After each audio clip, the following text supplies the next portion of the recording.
Les obstacles liés à l'entrepreneuriat. Parce que la plupart des entreprises connaissent des défaillances au cours des 2 premières années de leur existence. Et la plupart connaissent des réussites à un moment donné, mais finissent par faire faillite. Et ces faillites sont souvent causées par, d'après l'analyse que nous avons fait, nous pouvons les cerner en 7 groupes. Le premier, c'est souvent le manque de recherche et de planification. Le deuxième, les mauvaises procédures d'embauche et de management. La peur de franchir le pas. Les stratégies marketing qui font défaut et le volume de travail insuffisant, une force de volonté et de réussite assez faible. Bon, le manque de recherche et de planification. Par exemple, on peut avoir une idée, comme ce que nous était arrivé, comme j'ai l'habitude de l'expliquer lors de notre parcours universitaire. Bon, comme la situation était là, il y avait un problème de sous qui était là, on devait chercher comment subvenir aux besoins, ça veut dire acheter des tickets pour le resto, gérer nos dépenses étudiantes. Et le problème était là, donc il fallait trouver une solution. La première idée qui nous est venue, comme on avait un peu d'expérience sur la réparation des ordinateurs, les autres trucs, donc on s'est dit qu'on va créer une structure qui va faire dans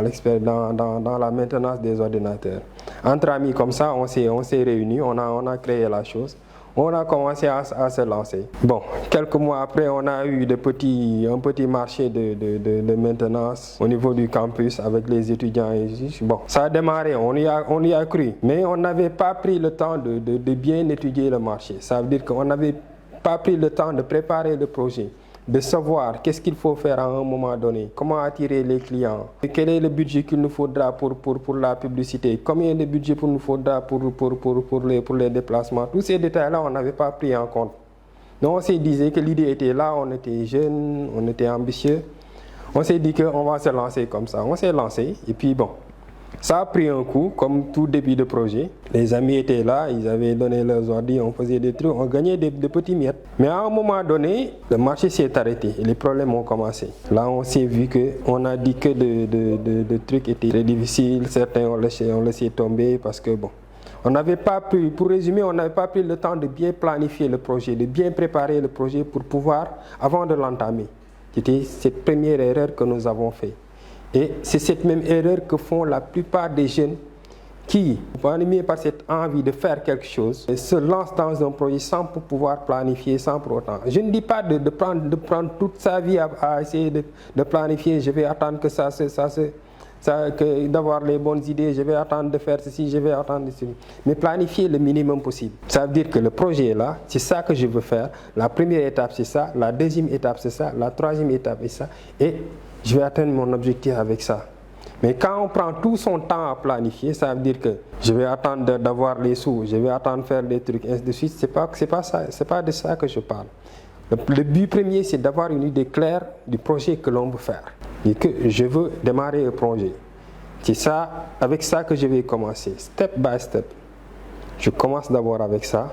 Ensuite, la deuxième étape, c'est ça. Ensuite, la troisième étape, c'est ça. Ainsi de suite, ainsi de suite. La deuxième cause de ces obstacles qui va découler de cette première, c'est la peur de franchir le pas. Parce que beaucoup de jeunes peuvent te sortir de bonnes idées. Ça veut dire que des projets où, si un entrepreneur expérimenté se lance sur ça, va devenir automatiquement millionnaire. Mais ils ont peur de se lancer. C'est ça le problème de beaucoup de jeunes. Des fois, je discute avec des jeunes qui me sortent des idées moi je suis sûr que si je me lance dedans avec l'expérience que j'ai, ou bien avec même pas besoin de beaucoup d'expérience, mais il suffit juste que je me lance avec autant d'engagement, avec autant de trucs, donc ça va me permettre je suis sûr que je vais réussir ce projet.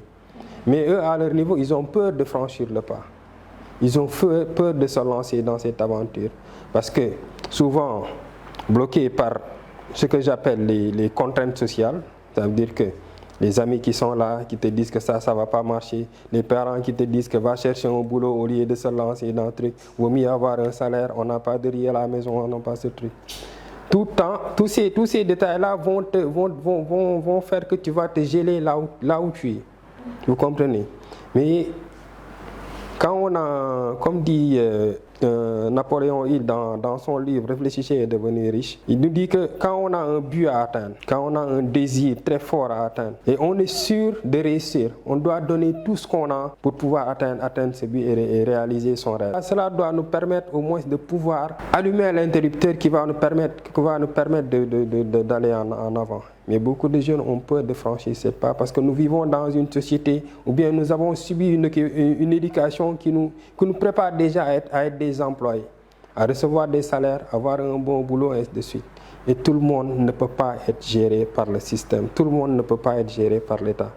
Donc c'est à nous de croire à nos idées, de gérer un projet et de le finaliser à bout. Ça, c'est la deuxième cause. La troisième cause, bon, moi j'appelle ça le syndrome du mauvais recrutement. Parce que ce qu'on fait d'habitude, bon, là ça concerne ceux qui se sont déjà lancés, ceux qui ont déjà débuté les projets, mais ils ont besoin de main-d'œuvre, ils ont besoin d'employés, ou bien ils ont besoin de quelqu'un pour les aider sur le travail. Mais le problème qu'ils ont d'habitude, c'est qu'ils font mal les recrutements qu'ils font, par peur, ou bien par problème de budget, ou bien par problème de finances, pour pouvoir payer ses employés. Nous, on a fait cette erreur, parce qu'au début de notre projet, ITS, je voulais recruter des informaticiens qui faisaient du développement. Parce que j'avais un projet de développement d'un logiciel que je savais que si je vendais ça pouvait me permettre de développer mon projet. Mais au lieu de recruter des gens bons, ça veut dire que des gens qui se connaissent en développement, qui ont de l'expérience en développement, je suis allé chercher des stagiaires qui sortaient tout juste de l'école. Et cela, on a déroulé le projet ensemble, je les ai recrutés, on a développé, on a fait le truc. Mais le projet n'était pas comme ça devait être. Le problème n'était pas bien, le projet n'était pas bien développé, le projet n'était pas bien cassé. L'idée était là, l'idée générale était là. Mais si c'était développé par quelqu'un qui s'y connaît, quelqu'un qui a de l'expérience, ou bien un ingénieur, ou bien un truc, ça allait donner beaucoup plus ça allait avoir beaucoup plus d'impact, et ça allait être beaucoup plus développé. Et vu que la concurrence est très rude à ce niveau, parce qu'il y a déjà des gens qui sont déjà là, qui ont déjà développé leur projet, qui ont déjà gagné un pas de marche, ils vont pas te laisser partir comme ça. Donc pour un début, il va falloir faire quelque chose qui a de la qualité. Ça veut dire que faire quelque chose qui peut rivaliser avec ce qui est déjà là. Et pour le faire, il faut des gens qui s'y connaissent. Comme ceci va constituer un obstacle, moi, je dis que les solutions sont nombreuses. Tu peux avoir des problèmes pour recruter un ingénieur, par exemple. Pourquoi pas ne pas partager le projet? C'est un projet qui est viable, donc tu crois. Va voir quelqu'un qui s'y connaît, propose-lui le projet, vous y travaillez ensemble, vous développez déjà quelque chose qui peut aller sur le marché. Avec son expérience, vous partagez ensemble, il t'aide, et ainsi de suite, vous développez le projet et que vous le lancez. Même si tu n'as pas les moyens de le recruter, cherche un moyen de le faire participer au projet. Parce que moi, ce que j'ai dit en général aux jeunes, une idée n'est jamais valable tant qu'il reste dans ta tête ou bien tant qu'il reste dans ton coin. Et quelle que soit la valeur de ce projet, quel que soit le truc, tant que tu l'as sous ton calepin ou bien dans tes poches ou bien dans ta tête, ce n'est pas un projet. Mais dès que tu le sors et que tu commences à le partager avec quelqu'un qui s'y connaît, avec quelqu'un qui s'y truc, souvent c'est truc. Pour revenir un peu à cette cause, ça veut dire que cette cause qui va te pousser à l'échec peut être source de découragement parce que tu n'as pas recruté les bonnes personnes, tu as dépensé des ressources, tu as dépensé les finances que tu avais à travailler avec des stagiaires ou bien à travailler avec des gens qui n'ont pas d'expérience dans ce niveau. Tu développes le projet et que ça arrête. Donc ça peut être une source d'échec pour ton projet et ça peut te décourager. La cinquième cause est cette stratégie marketing qui fait défaut. Ça veut dire que, bon, par exemple, je vais prendre l'exemple d'un tailleur par exemple. Un tailleur, il a un projet de conception d'habits, de tenues, bon, pour les hommes, et ainsi de suite. Son atelier est dans sa maison, dans sa chambre, et ainsi de suite. Mais pour cibler les clients qui sont dehors, il doit passer par le marketing, soit par le marketing digital, soit par le marketing traditionnel qu'on a l'habitude de faire.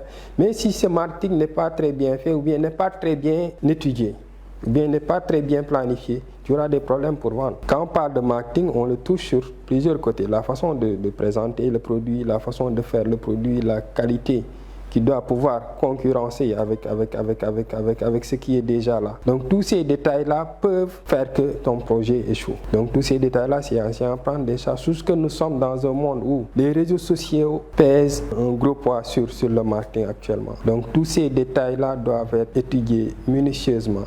Surtout, communiquer avec quelqu'un qui a de l'expérience là-dessus. Il te donne les astuces à faire sur les réseaux sociaux. Comment faire tes publications, quels sont les types de photos à trucs, quels sont les réseaux à cibler, comment faire des publications sur les réseaux.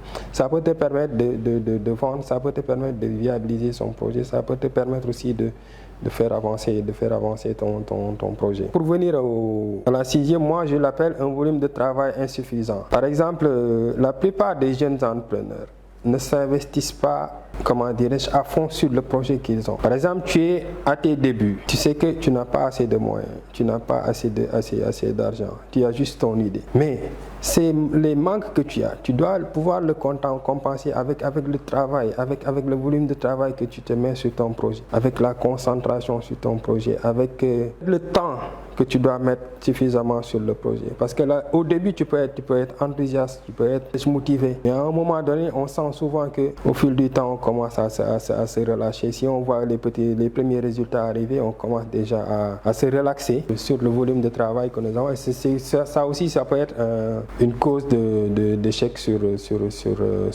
pour le projet. Pour la septième cause, je vais parler de la mauvaise gestion financière, qui est souvent le problème de la plupart des jeunes. Ça veut dire que les jeunes qui débutent un projet d'entrepreneuriat. Ça veut dire, dès les premiers résultats, par exemple, je vais donner l'exemple d'un jeune qui lance un projet de poulailler, par exemple. Dès la première opération, il gagne un peu d'argent, il a un peu de trucs. Au lieu de réinvestir sur le budget, il va investir sur d'autres trucs qui sont carrément différents du projet. Ce qui fait que les objectifs qui s'étaient fixés, ce qui permettait au projet d'aller de l'avant, sera stoppé automatiquement. Et ce que j'ai l'habitude de dire, pour qu'un projet de ce genre puisse être vraiment rentable, il faut le caler dans le temps. Ça veut dire que je vais travailler pendant 5 ans avant de pouvoir au moins me faire plaisir, avant de voir les premiers résultats de ce truc. Malheureusement, la plupart de nos jeunes ont souvent ce problème.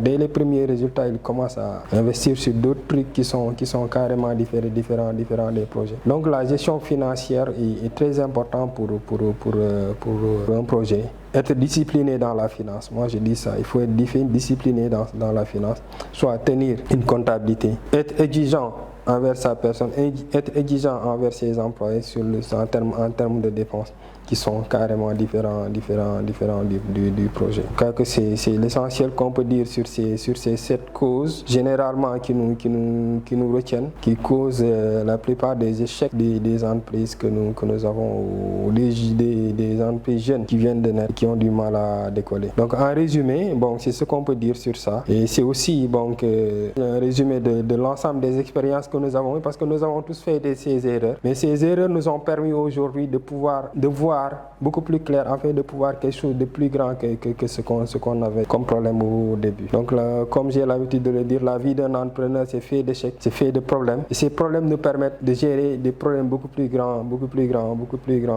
à l'avenir. Donc je crois que c'est ça qu'on peut dire sur ces obstacles.